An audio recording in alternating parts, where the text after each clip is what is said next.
Good afternoon, all. Welcome to the Cratus Group International Women's Day webinar. Thank you all for joining. My name is Vanisha, and I'm an account director at Cratus Group and will be chairing the session today. We have a stellar panel lined up. We have Doris Ishack, the director at DI Properties. We have Judith Dapaah, who's the onshore content manager at RWE, and we have Seeley, who's the founder of Place Partners UK.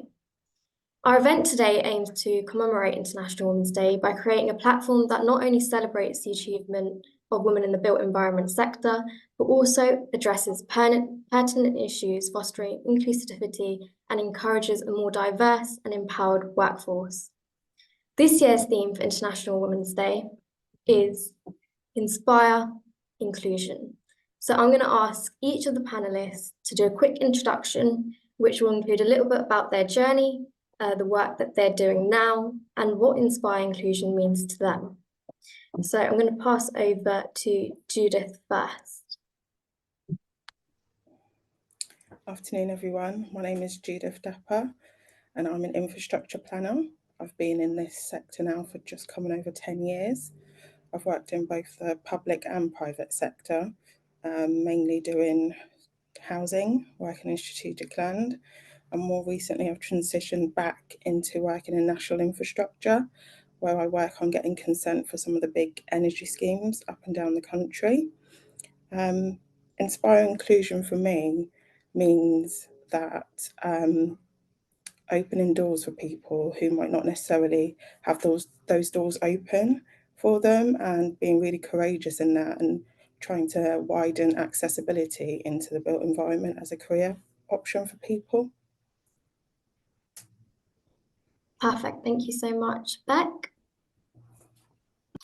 Hi everyone, my name is Seeley. I've probably got a bit of a varied career, so I spent quite a long time working in delivering government services, so kind of everything really that local and national government needs to do, working behind the scenes, trying to make things happen. And then the last 10 years, I've kind of really focused on working on regeneration, delivering some really challenging, complex schemes. So I used to run land leases development business in Europe.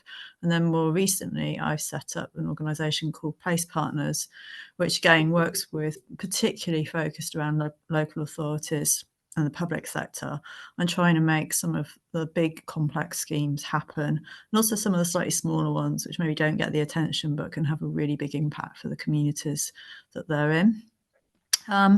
So quite a variety. Inspiring inclusion for me, it says the same thing really about ensuring that really everyone can have the opportunity. So I know we're talking about International Women's Day today, but I think it's much broader than that, and really focusing on allowing everyone to have that opportunity and chance really, and providing, I think, as Judith said, that platform. Perfect. Doris? Hi everyone. My name's Doris Ishack, and I am the founder and managing director of DI Properties. We've been established for over 25 years in the investment and development market, dealing with sites with planning, without planning, investments, commercial, hotels, obviously recently co-living, build to rent, and we deal with the marketplace there. We have 2 in-house surveyors, so we work with SME and developers as well. And it's been a very exciting time through the years in the sector. And I think one of the most important things for us is to create opportunities for people that don't have the means to create it themselves, to show them the path, to bring out the best in people, people that come, we've been advised so many times, you must see this person because they've got the experience. However, sometimes the people that don't have the experience are the better placed people. And we really love seeing those sort of people that come to us that just need that one helping hand just to put them on the ladder. And then once they start, they fly. And there's been many examples we can discuss, or we can, I can tell you about at a later time. But that's really important, that everyone gets a chance. Perfect, thank you. And that sort of leads us really nicely onto the next question. How has your journey in the built environment industry been? And what inspired you to pursue a career in this field? I know a lot of people joining may be looking into getting into this field, so it'd be interesting to hear from you. I'll pass over to Beck. Yeah, so as I sort of alluded to, I didn't really sort of start at 16, 17, 18. I think this is what I want to do. I kind of meandered into this industry. So my journey's been of, starting out in probably quite a different sort of professionalism. So I'm an accountant by trade, but always with a view on understanding kind of how you get things done and being able to contribute to making something happen. And so I think, as I sort of work through a lot of things that sort of government more broadly needs to do, you understand the built environment is really key to outcomes. And it's key to kind of outcomes that are non-tangible in people's lives, but it's also, physically how a place looks and feels. It is really important for driving good things. And so I kind of ended up with a real passion and interest in kind of what improving that environment could do for people's lives, and hence regeneration, where you can combine, yes, the physical kind of aspects of it, but the built environment has that so much greater breadth. And so combining economic impact, so jobs, skills, really bringing things together. And so kind of that's the sort of journey I've gone on, really, as a sort of exploratory one, into a place where sort of you can deal with lots of different things. I'm not really a person who likes dealing with one thing. I like multiple things going on. Thank you. Doris? Right, so pretty much the same. I didn't start my career knowing what I wanted to do. I never got guided to this career. I fell into it.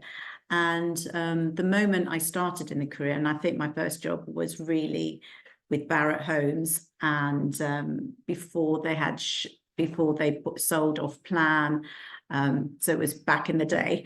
And I found that it was a career where there was twists and turns in it, and you had to be passionate about it. You had to really want to help people on the way, and it really brings out the best in yourself, and to bring out the best in other people.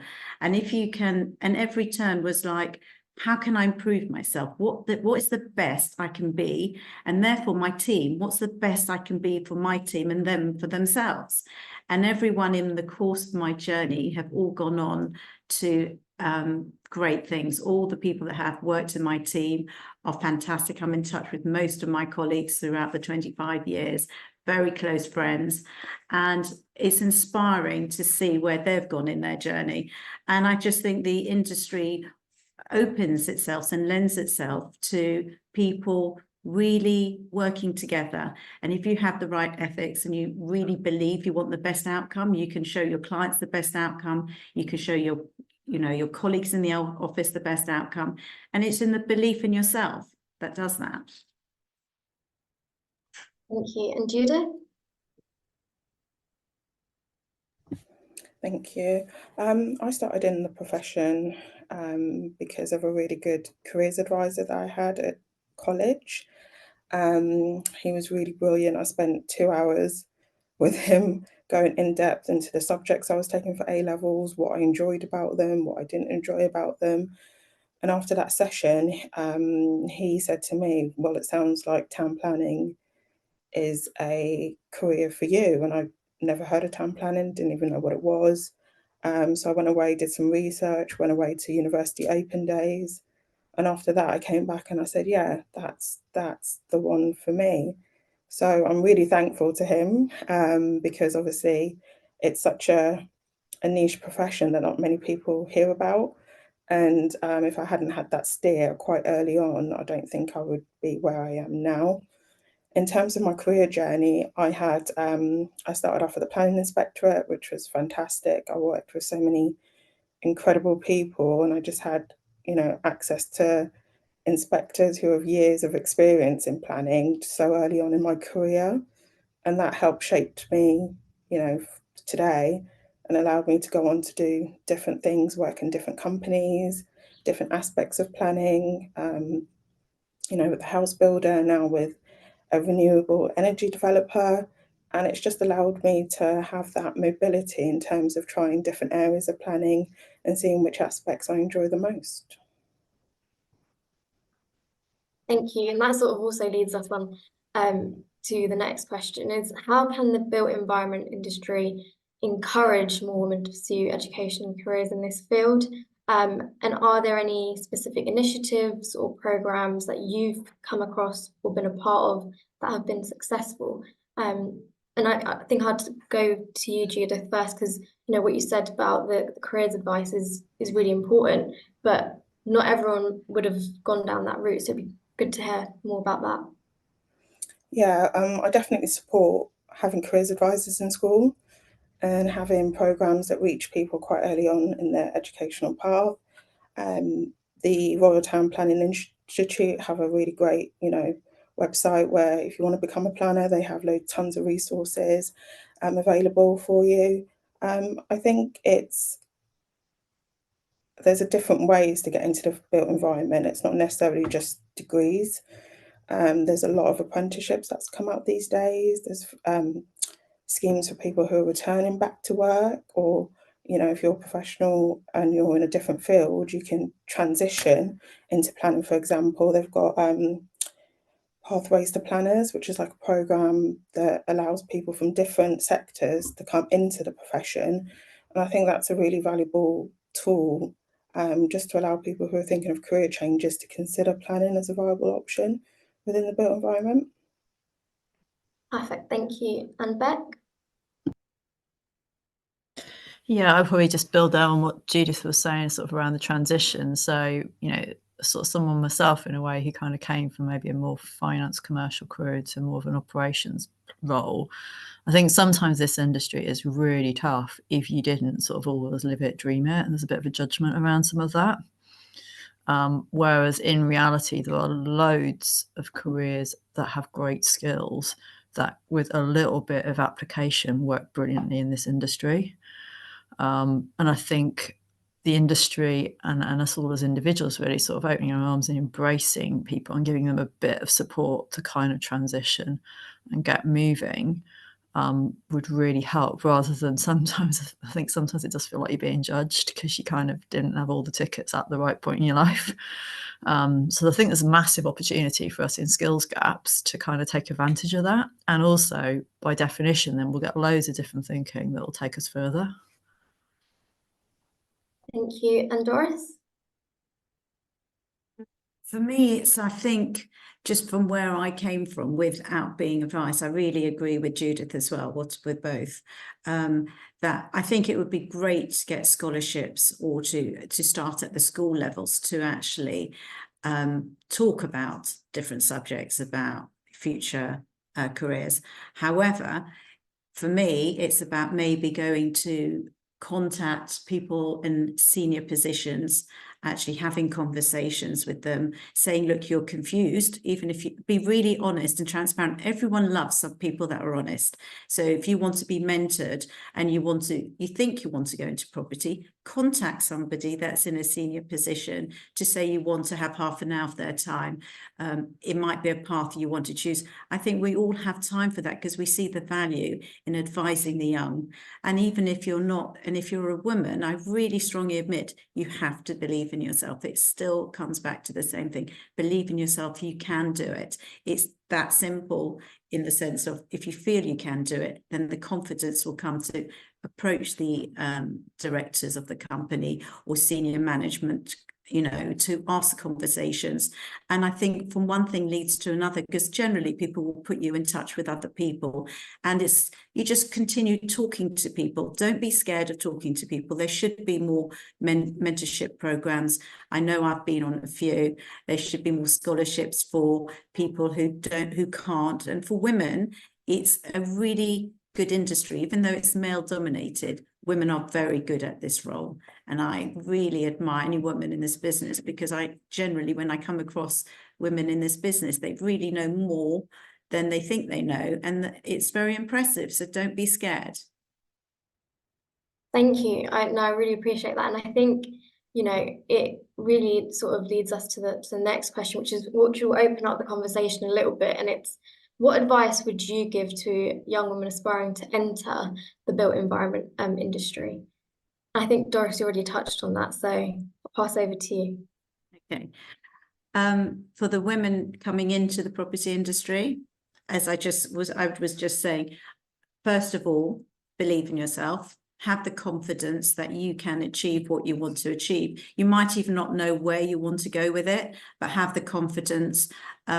Because it's male dominated, don't let that scare you. In fact, we're crying out for women in the industry because women are very valuable. They give a different perspective on business, and it is a compliment to the male. So don't think, oh, because I'm a woman, I can't do this. You can do it.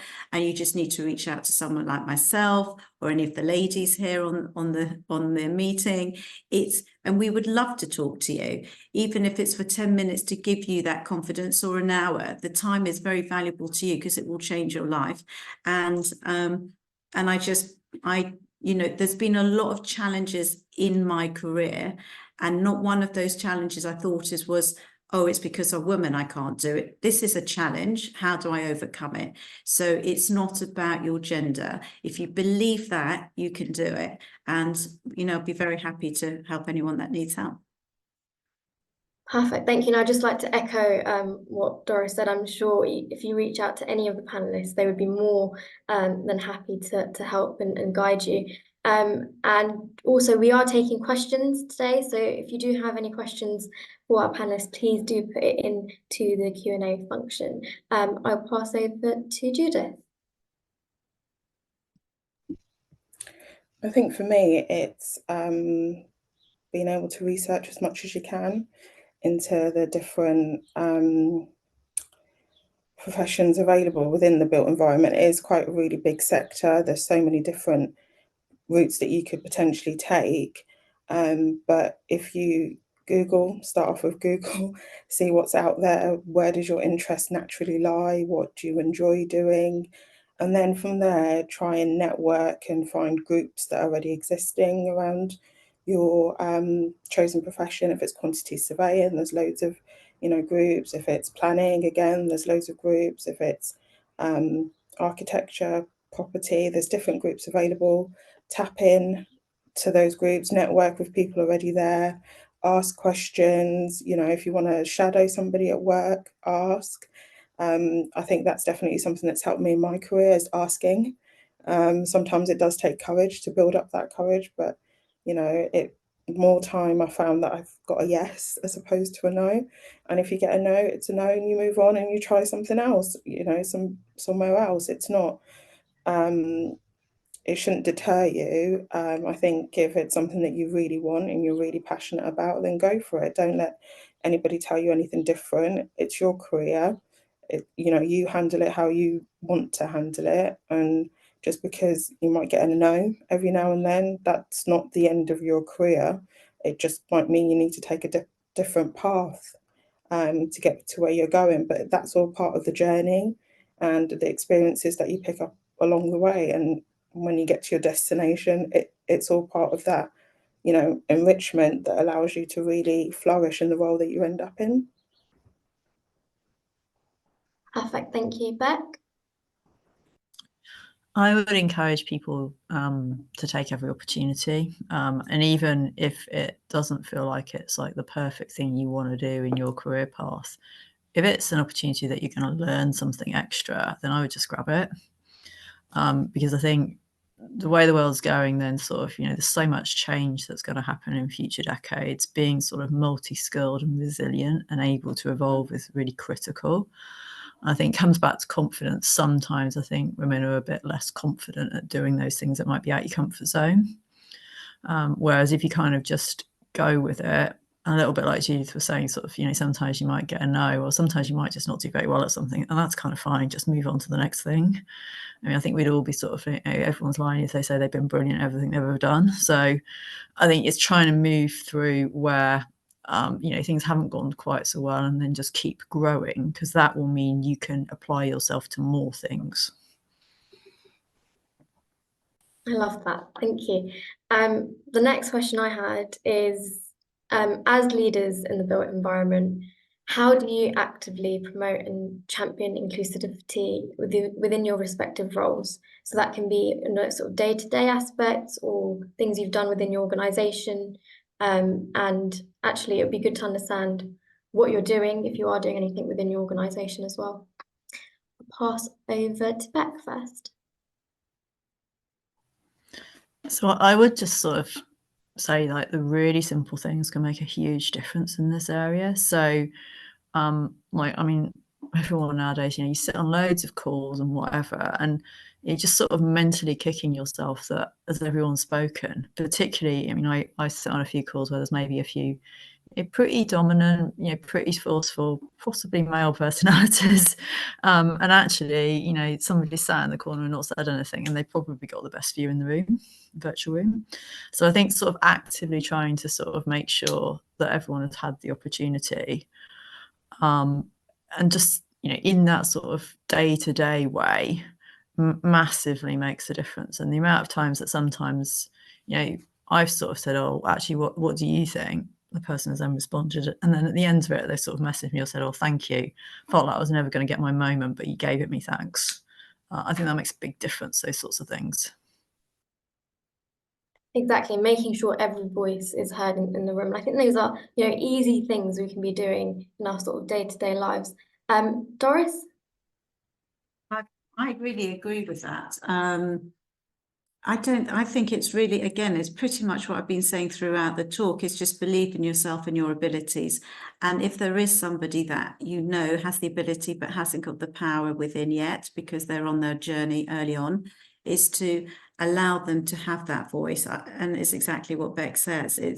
It's giving everyone the chance. And if you give everyone the chance, even if there's more superior in the room, they have to step down to allow other people to be heard. And if you're heard, you build your confidence. And there's a lot of people that walk away from jobs feeling insecure, not feeling good enough. And why would you need to feel that way? If you were given the opportunity and you built someone's confidence in it, and you were heard and you felt respected, then those people that actually walked away from a good potential career probably would have stayed if they were taught that it's okay and they are good enough.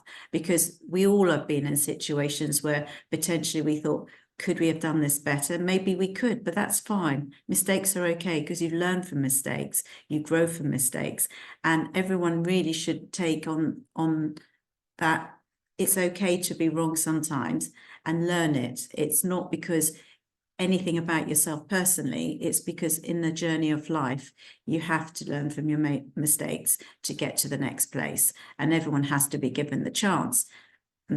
And I think once you're given the chance, you will really see people excelling in their careers.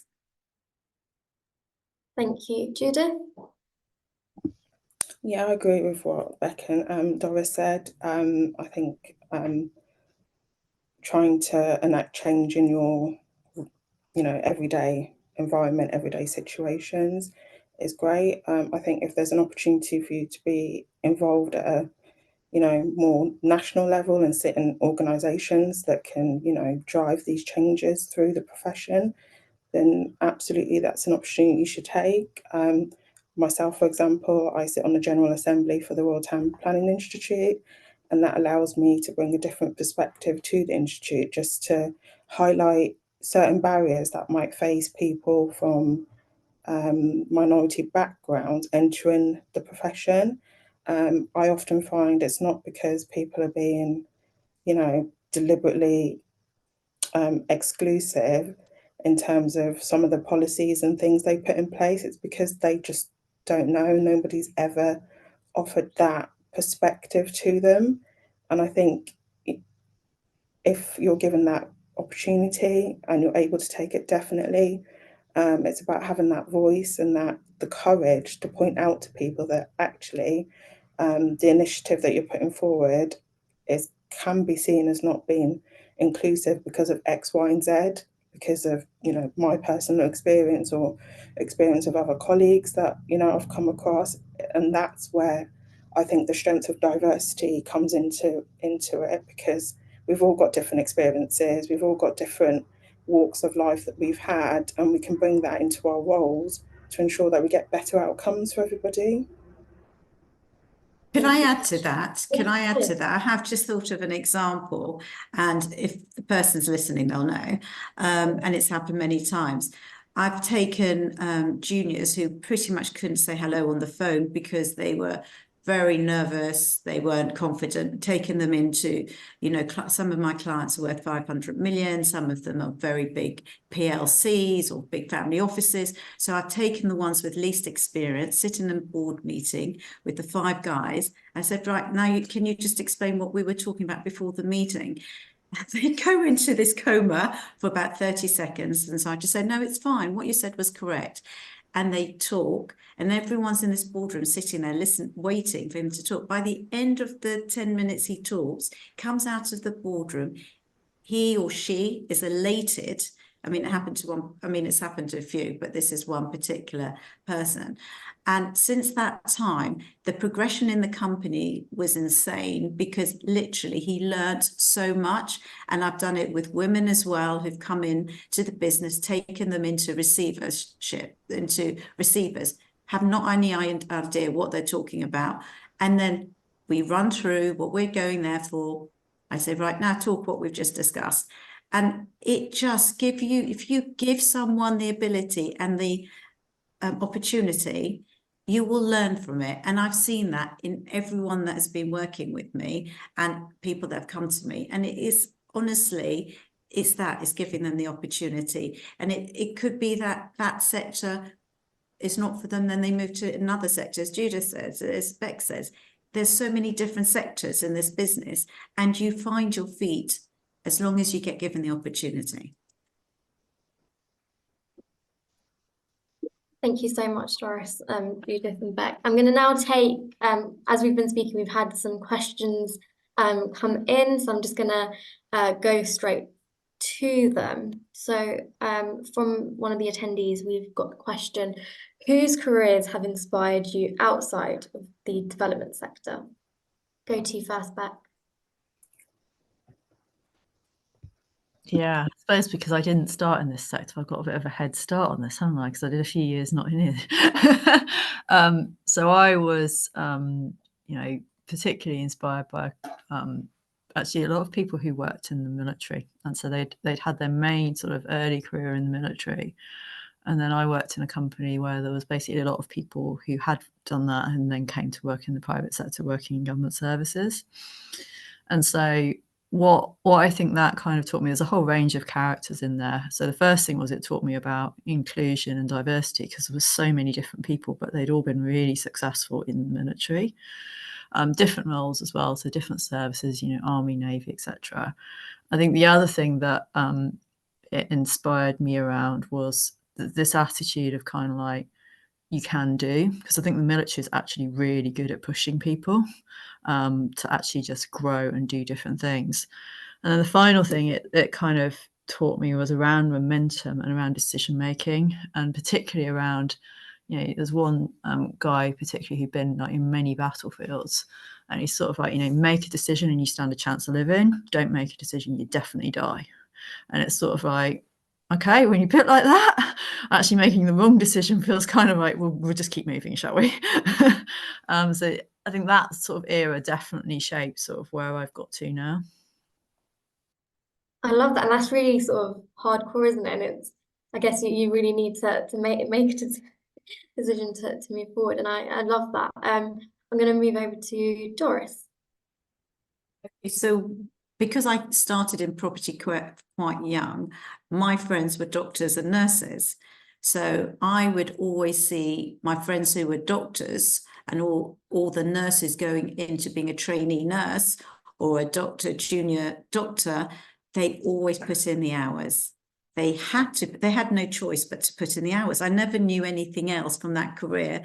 They put in the hours and they were determined. So junior nurse would go in, Sophie, I think, I could mention loads of names, but Sophie, she would go, she was a junior nurse. She got called into an A&E situation and she probably didn't have enough experience, but she managed it. She was shown how to do it. And then she comes back and tells exactly what happened.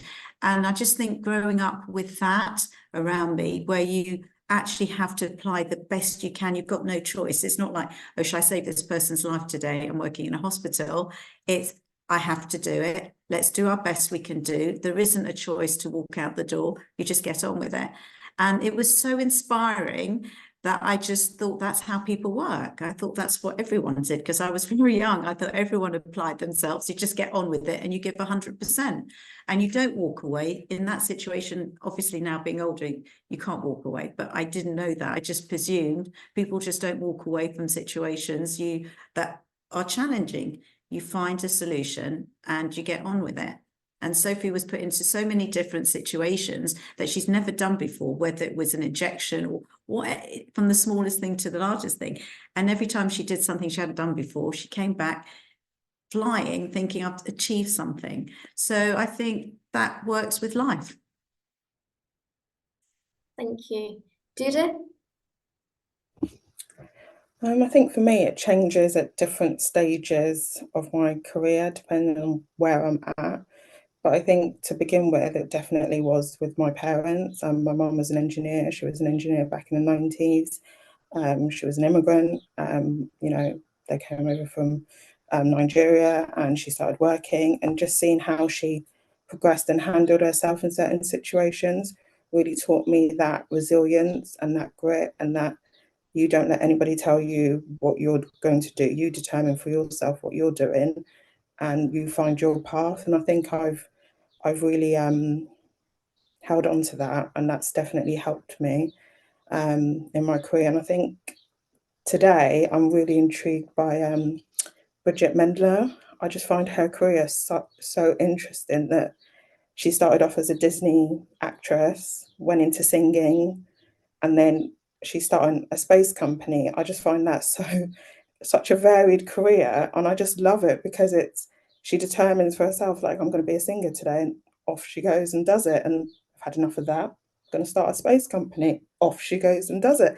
I just love it. I just think it's brilliant. And I think, you know, I've taken something from that. Like, you know, once you decide for yourself what you're going to do, off you go and do it. There's, you know, life's short, and if you get the opportunity, go for it. Thank you so much. And it's really amazing to see how all of those aspects in your life have shaped, you know, who you are today, and helped you get into this sector, which is really inspiring. I'm going to move on to the next question that we've got. How many years or maybe months did it take you to feel confident and established in this sector? Over to you, Doris.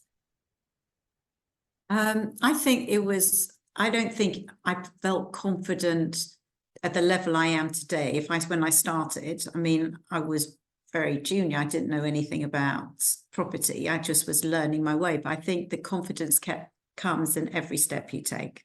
So one step you take, if you feel good, that's the confidence. And I think it's every step you take is where the confidence comes.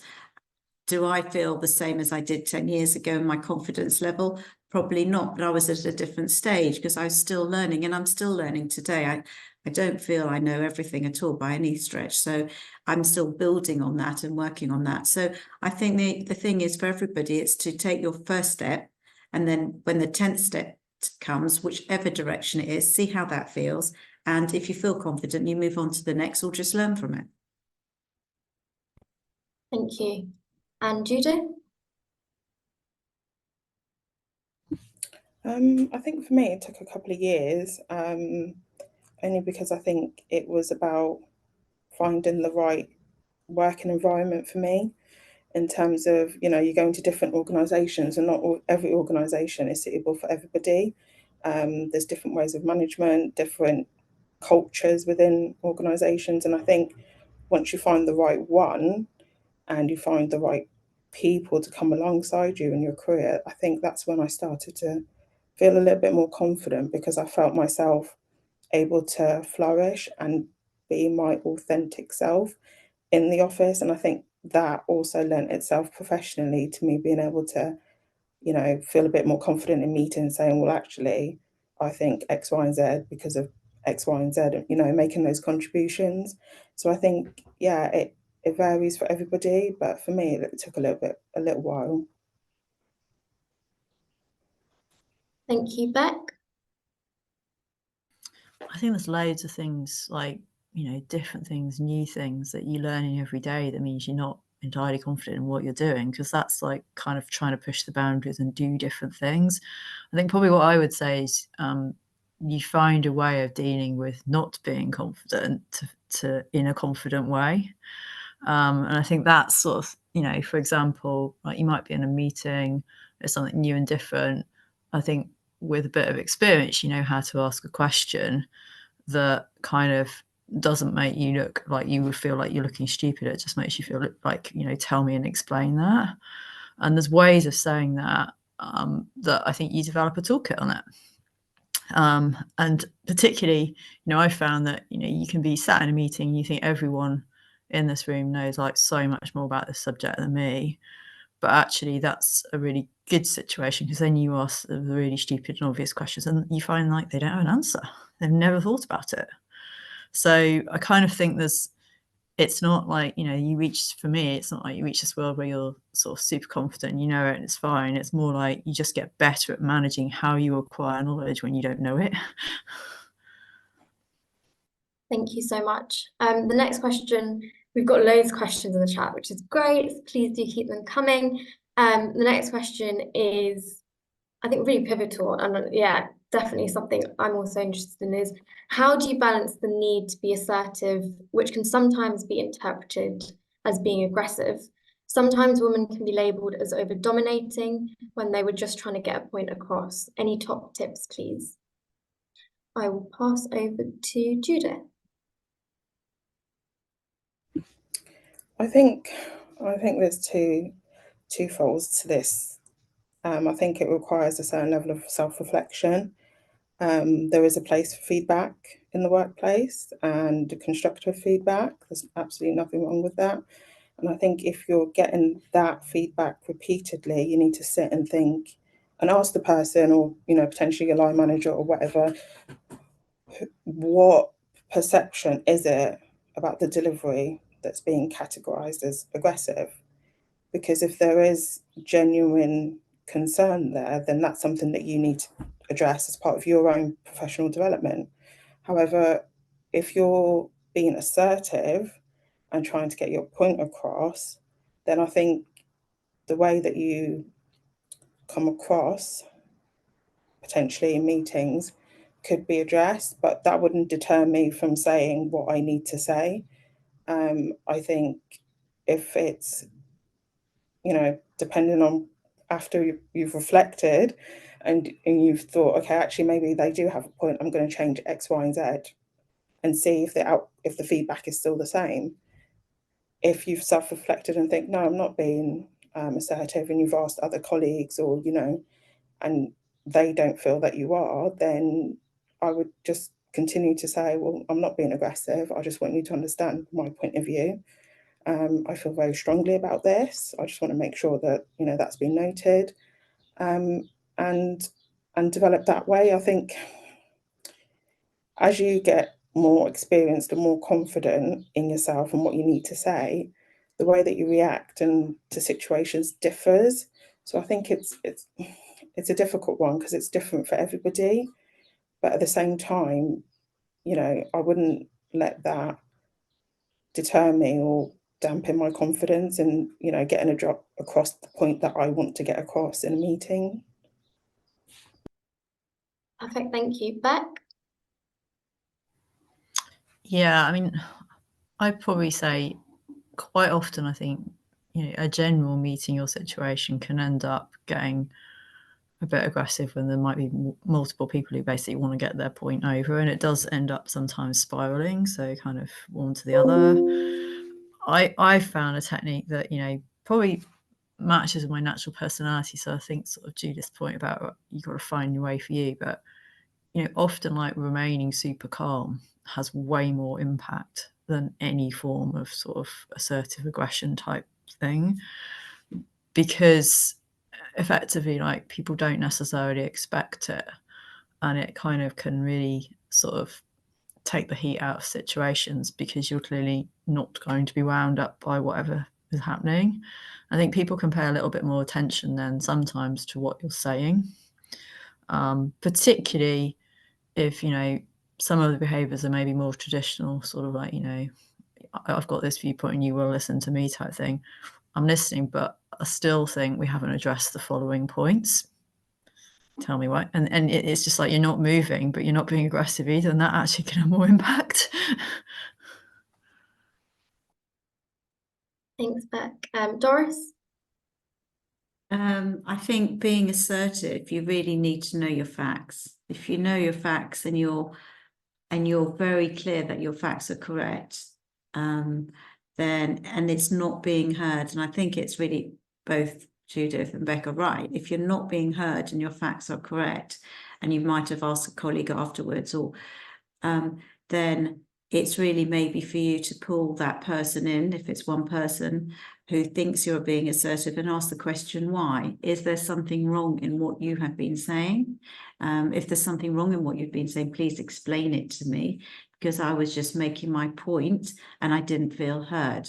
So if you actually speak to the person that's actually telling you you're being assertive, and maybe address it immediately and have that discussion, that person might be a little bit off guard because maybe they haven't been approached in that way to explain it, and you're prepared to listen to that point. And at that time, it's for you to judge if you're right or you're wrong. And as Judith said, to maybe adapt it if you can understand their point of view. And it's about listening to the other person, because everyone has a point of view. No one sees everything the same way. And if you both come to a point where you're hearing each other, then you'll both understand each other, and the assertiveness won't be understood as that, but just a point that's being given, and that's maybe just how the way you speak, or it could be that you're not listening, or it could be the other person. But I would take whoever is calling you assertive and take them to one side and learn from it and understand. You don't have to agree, but there is something in someone telling you their opinion, and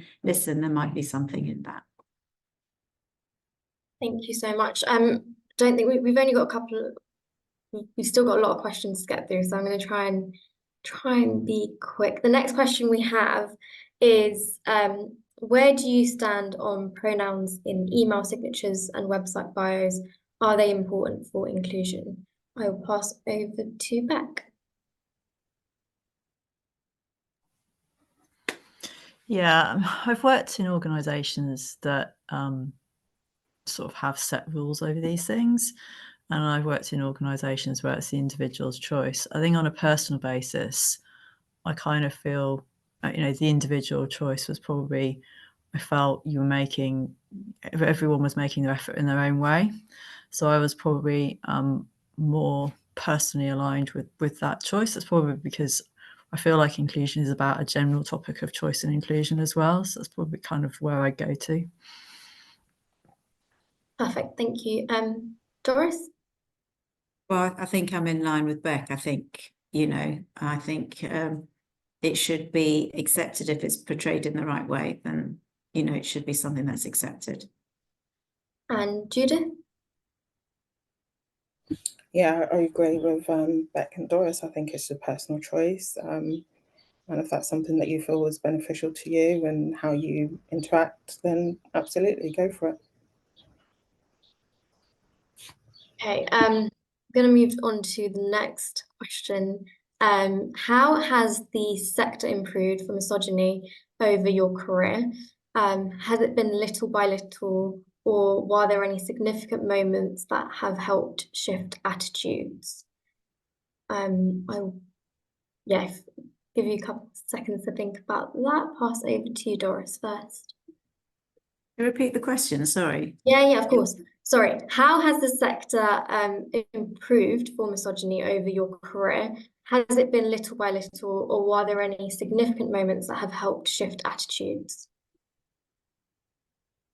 I have to, the point is, I think since I started my career, I'm probably not the right person to ask that, because I've always worked through problems, and I really haven't suffered, as I know many women have, because they've come to me to ask me how to deal with situations. So I just think every single problem you need to address, and then I think it helps the situation, or you move from the company. I've only been in two companies, and each company I never felt any of the problems that a lot of people do. So I addressed the situation immediately, and then it was cleared, and I moved forward. So I'm maybe not the best person on that one.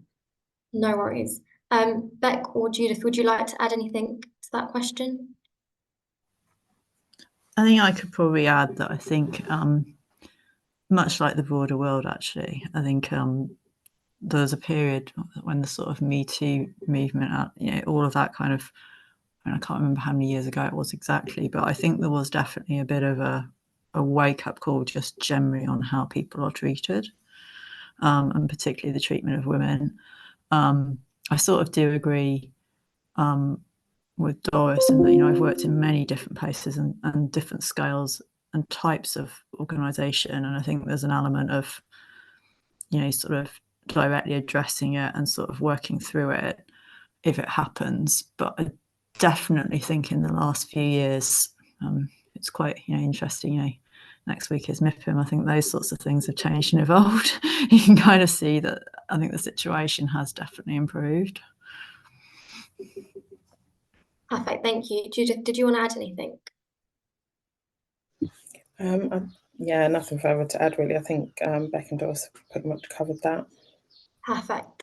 And I think this is a really nice question. The next one is probably going back slightly, but what advice would you give yourself at the start of your careers?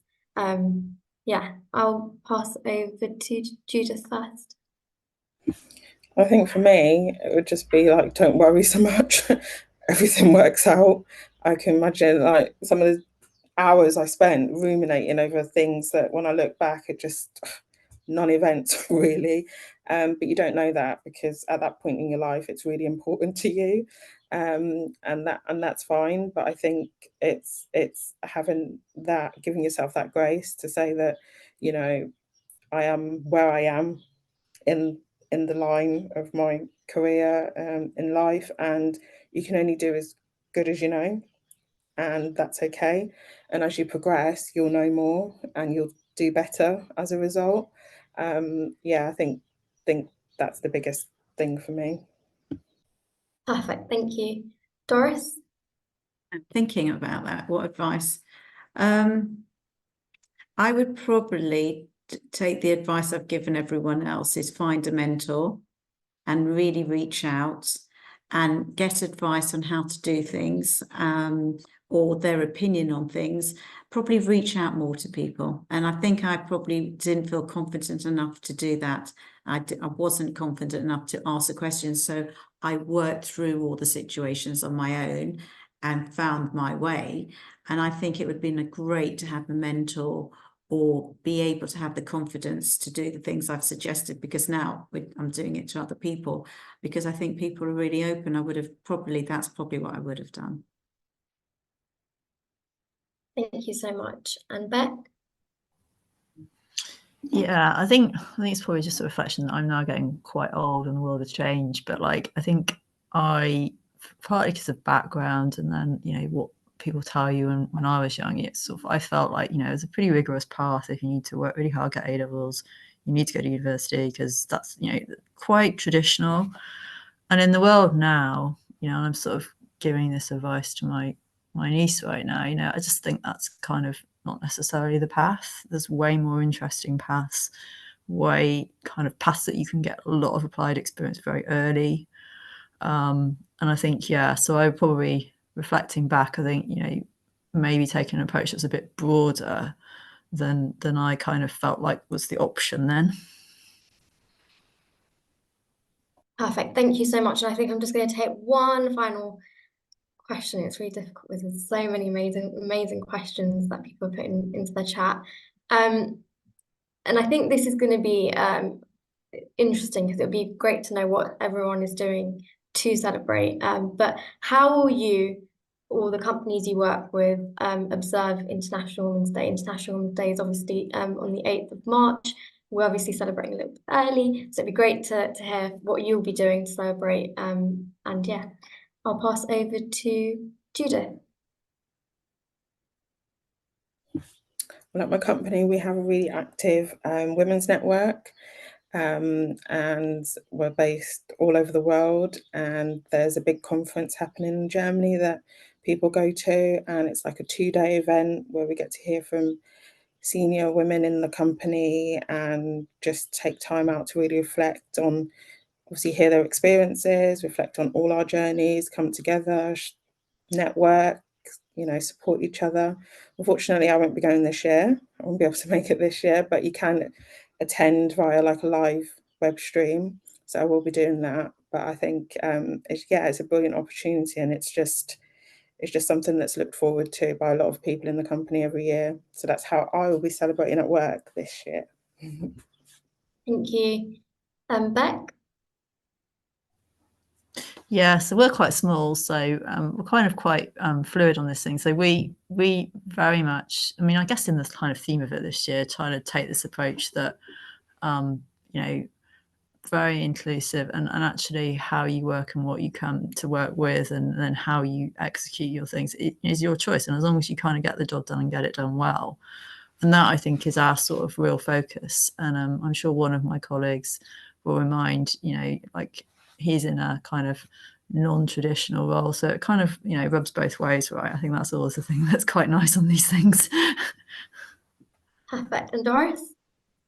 Well, we're a smaller team as well. So I think, you know, when we're talking about doing something for women, the guys say, well, what about us? We can't exclude. So, you know, it's quite exclusive, really, because there isn't in my office any difference if you're a man or woman. Celebrating that you're a woman is something we can do, which I'm happy to take the girls out to do. But the guys always say, well, you know, what about us? So because we don't celebrate the men.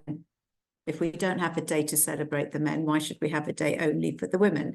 So we have this banter, and I think it is really fluid as well. I think it's about being one and united. And if you're all accepting, you all feel the same. I don't think there's anyone in my office that feels different because they're a woman to a man. So let's do it together and celebrate for the sake of celebrating.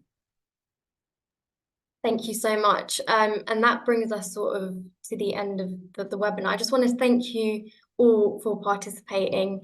It's been amazing to hear your experiences firsthand, and to take all of the questions. Obviously, this year's theme is Inspire Inclusion, so please do have a think of what Inspire Inclusion means to you. We hope you found this webinar informative. Please do, you know, get in touch with us if you would like more information. And this webinar is being recorded, so you will be able to watch it back if you are unable to attend. I hope you have a lovely rest of the day, and a massive thank you to all our panelists. Thank you so much. Thank you.